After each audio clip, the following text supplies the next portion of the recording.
Matapos ang isang buwang training, ganito namin inabutan ang nagtitrain na Marine. Wala nang bakas ng kalambutan sa kanilang katawan at maging sa kanilang mga boses.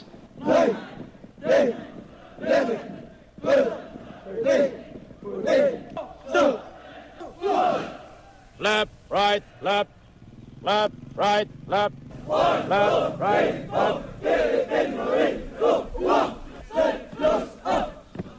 Ang pagmamarcha ang unang bahagi ng training dito sa The Basic School sa Ternate, Cavite. Itong recruit na to, international lang tinatawag sa kanila. Ibig sabihin nun, galing sila sa iba't ibang lugar. Hindi sila recruit sa isang probinsya. Hindi ang pare-pare ang ugali nila. Dahil sa drill, mapapag-isa natin yung mentalidad nila, yung thinking nila. So yun doon sa teamwork na instead na yung iba yung iniisip, dali nilang mapagsabihan dahil dyan sa ginagawa nila na para magsabay-sabay sila. So teamwork.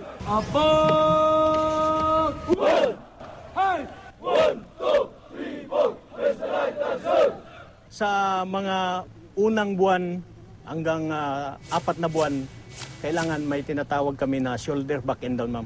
Ang purpose nun na para lumabas yung dibdib nila. So, paano? Yan.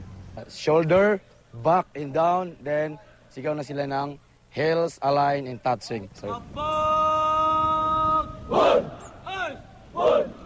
3, 4, heels, align, touching! 1! Huwag patigasan yung kamay. Hayaan mo na ako maglagay. Kailangan mo nga lang eh. Kumba mo lang ulit. Ganyan, ha? Huwag mo lang baliin ito. Tama na yan, ha? Huwag mo lang baliin yung rest mo. Ganyan na. Marcel. Forward! Forward! Paniniwala ng Marine Corps na nabubuong kumpiyansa at moral ng bawat candidate soldier sa mga chant na binibigkas. Down up. 1, 2. Down again. 3, 4. Cadence, count. 1, 2, 3, 4. Philippine Marine Corps. Mark time. March. how do you swing your arm? Sasagot sila mama. 6 inches to the front, 3 inches to the rear. Count up. Para lang cadence na naman tuloy-tuloy yung maintain nila yung lakad.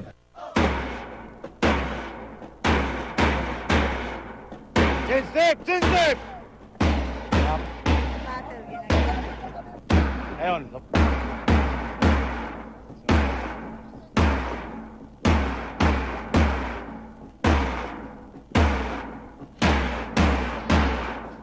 Sa gitna ng platoon, nakita ko si Sotelo. Hold! Matikas na, punong-puno na ng kumpiyansa sa sarili. Left, right, left. Hindi naman sabay-sabay yung mga baka nyo dyan. March by 3. Ay, doon lang kayo, baka magtatabak.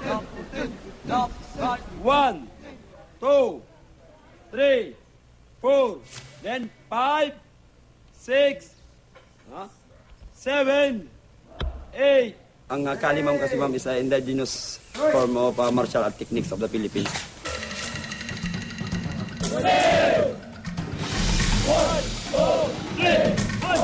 Tinuturo din sa candidate soldiers ang tamang paggamit ng itak bilang gamit pang depensa.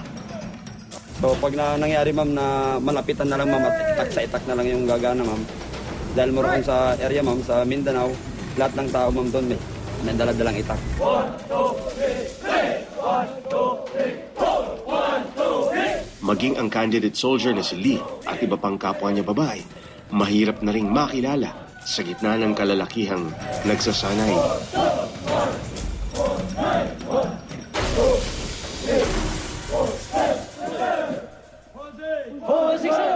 Idikit ang mga kamay. Kunin ang bigas. Idikit ang mga kamay. Gunggong ka talaga, ha? Isa sa nagpapatibay ng katawan ay ang tinatawag na obstacle course. na isinasagawa din araw-araw. Ilak mo yung thumbs mo. Talaga. Sige. Next. Masyadong magmamadali. Safety palagi, safety.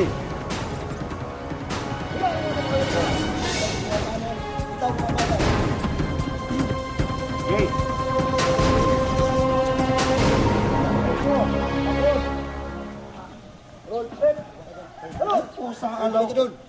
Hey! Anong ginawa mo? Balik ka doon! Balik ka doon! Napakalaki ng braso mo. Tandaan. Yan. Bigat. Bago. Tamabling. Sige, tanong nga kamay. Tignan yung female! Joy! Ang kamay. Sige.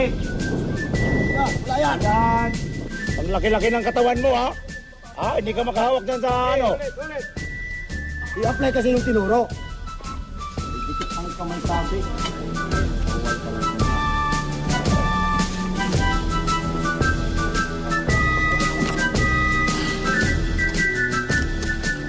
Pagka nalagpasan na nila yung unang isang buwan, kahit ano nang ipagawa sa kanila na physical aspect ng training, kahit patakbuhin mo na yan, kahit pagulong-gulungin mo na yan, malakas na sila. So parang baliwala na lang sa kanila lahat yun.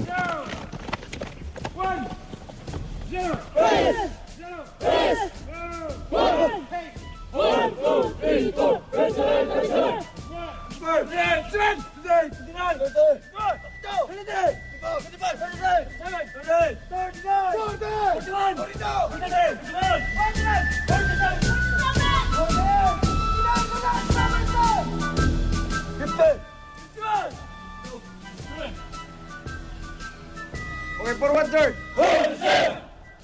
Dahil walang nadisgrasya, na-perform nyo na maayos, walang casualty, isang bagsak.